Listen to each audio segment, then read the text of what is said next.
Hi hello welcome back to ఈ తరం కథలు. ప్లీజ్ ముందుగా వీడియోకి ఒక చిన్న లైక్ చేయండి. ఈ రోజు స్టోరీ నువ్వే నా శ్వాస పార్ట్ 97.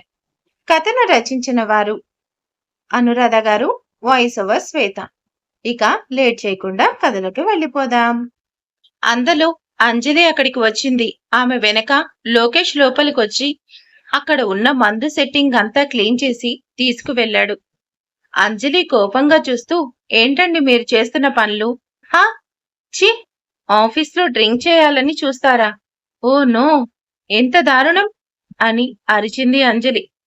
విచిత్ర నవ్వుతూ, నేను అదే చెప్పాను బాస్కి. ఆయన నా మాట విని, సరే ఇక్కడ వద్దు, ఇవాళ సాటర్డే కదా, పబ్కు వెళ్దాం అన్నారు. అక్కడ కాస్త మనశ్శాంతిగా ఉంటుంది అని. మేము ఇప్పుడే అక్కడికి వెళ్తున్నాం అని అబద్ధం చెప్పింది విచిత్ర. విచిత్ర అబద్ధానికి అంజలితో పాటు అభి కూడా షాక్ అయి చూశాడు. అంజలి వస్తున్న ఏడుపు ఆపుకుంటూ, ఏంటి పబ్బుకా అని అరిచి, అభి సారీ, నేను మీకు నచ్చని పని చేశాను. అయినా నేను ఐస్ క్రీం తినలేదు, పడేశాను. ప్లీజ్ నాకు ఫోన్ కూడా తిరిగి ఇవ్వనక్కర్లేదు. ప్లీజ్ మందు తాగొద్దు అని వేడుకుంటున్నట్టు ఎంతో అమాయకమైన మొహంతో అడిగింది. ఆమె ముద్దొచ్చే మోము చూస్తే ఎంతటి వారికైనా ఇట్టే కరిగిపోతారు. అలాంటిది అభిరామ్ కంట్రోల్లో ఎలా ఉండగలడు? అందుకే తడబడుతూ, సరే నేనేం తాగుబోతును కాదు. ఓ కంగారు పడిపోతున్నావు. నాకు బయట ఒక ముఖ్యమైన వర్క్ ఉంది. ఇదిగో నీ ఫోన్ అని ఆమె చేతికి ఫోన్ ఇచ్చేసి ఆమె కళ్ళకి ప్రేమగా చూసి మొహం పక్కకి తిప్పుకున్నాడు అభి. అంతలో అక్కడికి ముష్టి డౌట్గా వచ్చాడు.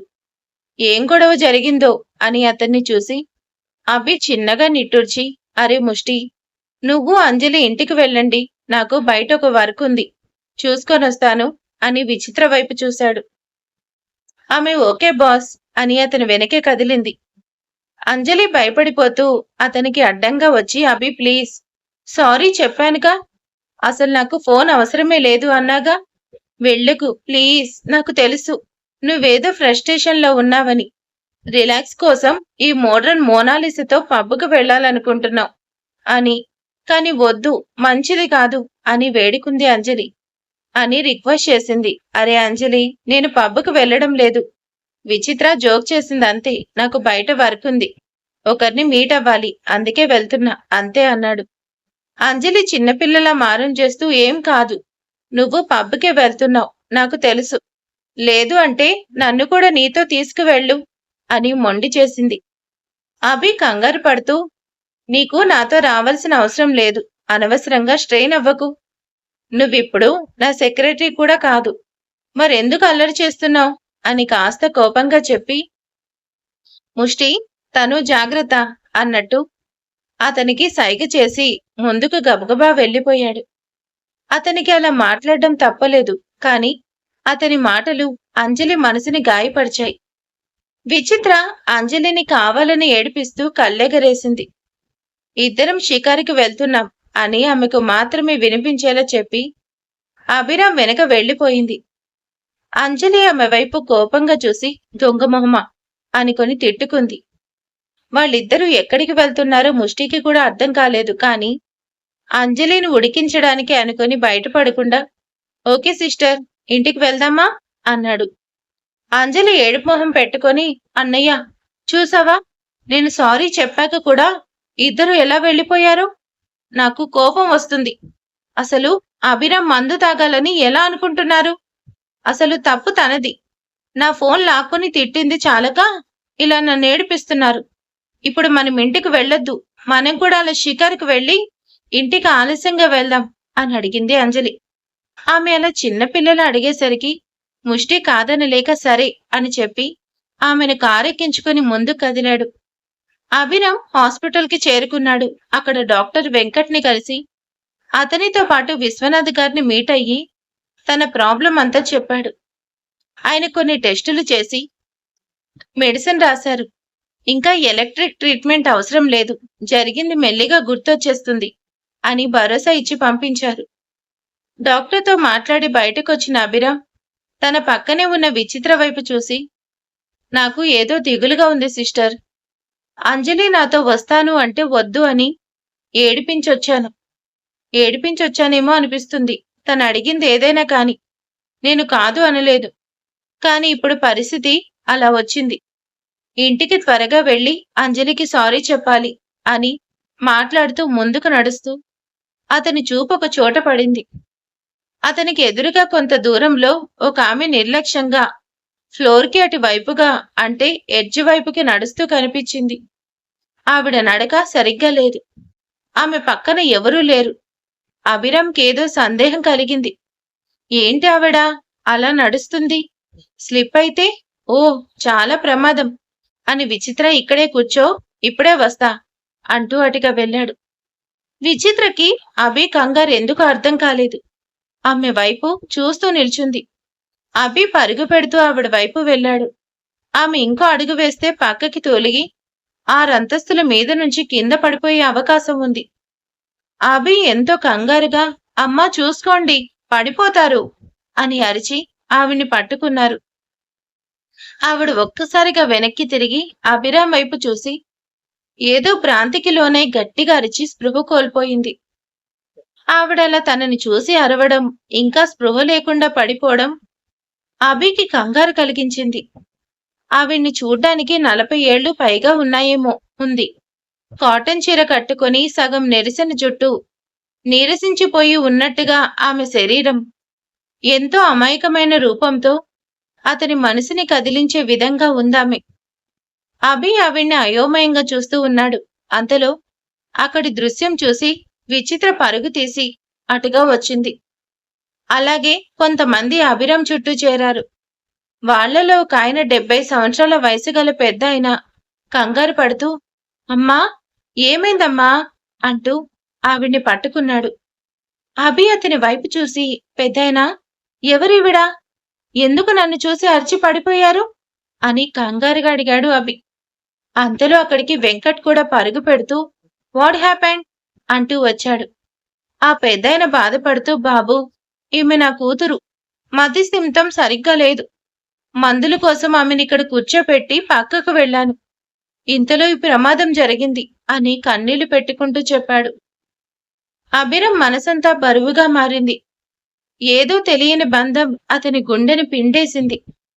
అతను దిగాలుగా ఓ అలాగా వెంకట్ అని అతని వైపు చూశాడు. వెంకట్ ఓకే అని అక్కడి హాస్పిటల్ సిబ్బందిని పిలిచాడు. వాళ్ళు ఆమెని ఒక రూంలో బెడ్ పై పడుకోబెట్టారు. వెంకట్ ఆమెకు కొన్ని పరీక్షలు చెక్ చేసి వీక్గా ఉన్నారు అని సెలైన్ పెట్టి ఇంజెక్షన్ చేసి బయటకొచ్చాడు. అతని కోసం అభిరామ్ ఆతృతగా ఎదురు చూస్తూ ఉన్నాడు. విచిత్ర అభిరామ్ కంగారు గమనిస్తూనే ఉంది. డాక్టర్ వచ్చి ఆవిడకు రెస్ట్ అవసరం, సరిగ్గా ఫుడ్ తీసుకున్నట్టు లేరు, అందుకే వీక్గా అయ్యారు అని అక్కడి పెద్దాయన ఇచ్చిన కొన్ని రిపోర్ట్స్ చూసి అభిరామ్కి చెప్పాడు. ఈవిడ చాలా ఏళ్లుగా మతిస్థిమితం కోల్పోయిన పేషెంట్, ట్రీట్మెంట్ అవసరం ఉంది అన్నాడు. అభి ఖచ్చితమైన స్వరంతో చెప్పాడు. ఆవిడ ట్రీట్మెంట్ నేను చేయిస్తాను, కేర్ తీసుకో అని చెప్పి అక్కడ బాధపడుతూ నిల్చున్న ఆ పెద్దాయనకి భరోసా ఇచ్చి మీ అమ్మాయికి నయం చేయిస్తాను, బాధపడకండి. మీరు ఎక్కడుంటున్నారు పెద్దాయనా అని అడిగాడతను. ఆ పెద్దాయన విచారంగా బాబు మాకు ఈ ఊరు కొత్త, ఇక్కడికి వచ్చి 1 నెల రోజులవుతుంది. ఎవరు మాకు ఇల్లు అద్దెకి ఇవ్వలేదు. నా కూతురు పరిస్థితి చూసి ఎవరు ఇల్లు ఇవ్వము అనేశారు. అందుకే ఆశ్రమంలో ఉంటున్నాము. వారానికి ఒకసారి వచ్చి డాక్టర్కి చూపించుకొని మందులు కొనుక్కొని వెళ్తున్నాను అని ఆవేదన పడుతూ చెప్తున్నాడు. అభిరామ్కి ఎంతో బాధ అనిపించి అంటే మీ ఇద్దరేనా, ఆవిడికి ఇంకెవరూ లేరా అని బాధగా అడిగారు. ఆయన విచారిస్తూ మాకెవరూ లేరు బాబు, ఆమెకు నేనే అన్ని అన్నాడు. అభిరామ్కి ఏదో తెలియని విచిత్రమైన భావన కలుగుతుంది. కానీ ఎందుకో తెలియడం లేదు. ఎలాగైనా ఆవిడకు హెల్ప్ చేయాలనిపించింది అతనికి. అందుకే వెంకట్కి చెప్పి ఆవిడ కేసు తీసుకోమన్నాడు.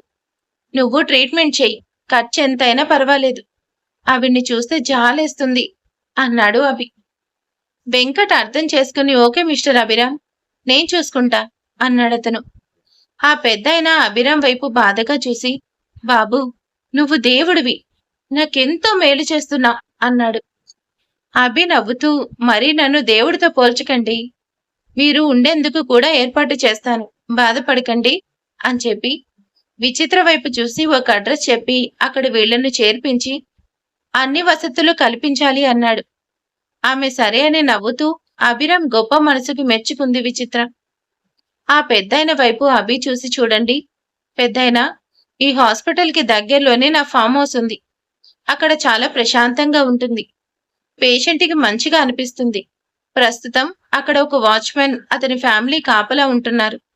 మీరు మీ అమ్మాయి అక్కడుండండి. ఎన్నాళ్ళు ఉండాలి అనుకున్నా ఉండొచ్చు. నాకేం అభ్యంతరం లేదు. చూడపోతే మంచి కుటుంబానికి చెందిన వారిలో ఉన్నారు. ఎందుకో చూడగానే చాలా జాలనిపించింది. అందుకే సాయం చేస్తున్నా. ఏంటి అమ్మా మీరు అక్కడ ఉంటారా అని చెప్పి డాక్టర్ కూడా మావాడే, జాగ్రత్తగా చూసుకుంటాడు. త్వరగా ఆ అమ్మకి నయం అయిపోతుందిలే అని ఎంతో నమ్మకంగా చెప్పాడు అభి. అభి అలా ఎమోషనల్ అవ్వడం విచిత్రని డాక్టర్ కాకుండా ఆ పెద్దాయనని కూడా ఆశ్చర్యపెట్టింది. ఆ పెద్దాయన కన్నీళ్లు పెట్టుకుంటూ, బాబు నీ మేలు మర్చిపోను. మాకుండడానికి ఇంత గూడిస్తున్నావు. పాపకి వైద్యం చేయిస్తున్నాను అంటున్నావు. అంతకంటే ఇంకేం కావాలి అని దండం పెట్టాడు. అభి వారిస్తూ, అయ్యో మీరు పెద్దవాళ్ళు, ఇలా చెయ్యొద్దు అని చెప్పి ఆవిడికి మెలకు వస్తుందేమో అని చాలాసేపు వెయిట్ చేసి ఎంతకీ ఆవిడ మెలకుకపోవడం, అలాగే అభిరామ్ అక్కడే ఉండడం చూసి వెంకట్ నచ్చ చెప్పి ఆవిడ ఈ రాత్రి మేలుకోదు, మీరు వెళ్ళండి, ఉదయానికి సెట్ అవుతుంది అని మాటిచ్చాడు వెంకట్. విచిత్ర అభిరామ్ను చూసి, అన్నయ్య నేను చూసుకుంటాను. మీరు చెప్పిన ఫామ్ హౌస్ కి వారిని తీసుకువెళ్తాను. ఆలస్యమైంది. ఇప్పటికే అంజలి మనం ఎక్కడికో వెళ్ళిపోయామనుకుంటూ ఉంటుంది. మీరు వెళ్ళండి. ఉదయాన్నే నేను ఆవిడ్ని, ఈ పెద్దాయన్ని మీరు చెప్పిన చోటు దించుతాను అని నమ్మకంగా చెప్పింది విచిత్ర. ఆ పెద్దాయన కూడా, బాబు లేట్ అయింది. చూడండి 12 దాటుతుంది. మా పాప కోసం మీరింతలా ఆలోచించడం నాకు చాలా సంతోషంగా ఉన్నా మీకు ఇబ్బంది కలుగుతుంది అని బాధగా ఉంది. నేను చూసుకుంటాను. నాకిలా ఎదురు చూడ్డం అలవాటే. అమ్మా నువ్వు కూడా వెళ్ళమ్మా, ఆలస్యం అవుతుంది. రేపు ఉదయాన్నే పాపను తీసుకొని మీరు చెప్పిన ఇల్లు చేరుకుంటాను. మాకింత సాయం చేస్తున్న మీకు శతకోటి ధన్యవాదాలు అని కన్నీళ్లతో కృతజ్ఞతలు చెప్పాడు. అభిరామ్ ఆవిడ్ని వదల్లేక విడిచిపెడుతూ, పెద్దాయనా మీరు దిగులు పడకండి, నేనున్నాను సరేనా అని చెప్పి విచిత్రని కూడా వెంట పెట్టుకుని వెనుతిరిగాడు అభి. ఆ పరిస్థితి ఏంటో, అభిరామ్ ఎందుకు అంతలా రియాక్ట్ అయ్యాడో అతనికే తెలీదు. కాని ఎలాగైనా సరే ఆవిడకు సాయం చెయ్యాలి అని గట్టి నిర్ణయం తీసుకొని హాస్పిటల్ వదిలి బయటకు వచ్చాడు. విచిత్రని ఇంటి దగ్గర దించి అతని ఇంటి ముఖం పట్టాడు. అభి మనసంతా కల్లోలంగా ఉంది. ఏదో తెలియని అలజడి ఎదుర్కొంటూ తన ఇల్లు చేరుకున్నాడు. అతని కోసం సునీత, వినోద్ గారు ఎదురు చూస్తూ ఉన్నారు. ముష్టివర్ధన్ కూడా కాలుగాలిన పిల్లిలా అటూ ఇటూ తిరుగుతూ ఉన్నాడు. కాని వీరందరికంటే దారుణంగా లోపల గదిలో కూర్చొని ఎదురు చూస్తూ ఉంది అంజలి.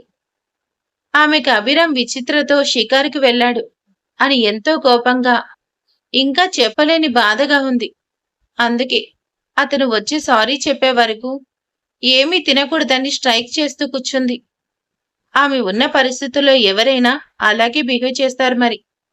అంత ఆలస్యంగా వచ్చిన అభిరామ్ ఇంటి లోపల ఎలాంటి పరిస్థితులు ఎదుర్కొంటాడో వేచి చూడాలి.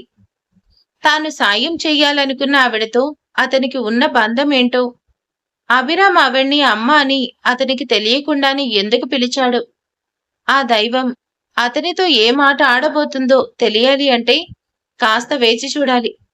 వాస్తవం కళ్ల ముందున్న పరిస్థితుల కారణంగా నిజాన్ని తెలుసుకునే అవకాశం లేకుండా పోయింది. సమయం రావాలి, అప్పుడే నిజాలు తెలుస్తాయి. ఎన్నో ఏళ్ల నిరీక్షణ ఆ రోజు ఫలిస్తుంది. అలాగే ఆగ మేఘాలుగా ఇండియా వస్తున్న సురేంద్ర ప్లాన్ భూపతి ఎక్స్ప్రెస్ చేసి అంజలిని కన్విన్స్ చేస్తాడా? అసలు శశిమేఘన ఆమె అని వాళ్ళు తెలుసుకుంటారా? తెలియాలి అంటే కాస్త వేచి చూడాలి. ఒక్కటి మాత్రం నిజం, మన అనుకునేవారు మన కోసం ఏదో ఒక రోజు మన చెంతకు చేరుకుంటారు అనడంలో సందేహం లేదు. మరి ఈ వీడియో ఈరోజు ఎలా ఉంది? మీకు ఈరోజు ఎపిసోడ్ ఎలా ఉందో ప్లీజ్ నాకు కామెంట్ చేసేయండి. అలాగే వెళ్లే ముందు ప్లీజ్ లైక్ చేయండి, సబ్స్క్రైబ్ చేసుకోండి. Thank you for watching.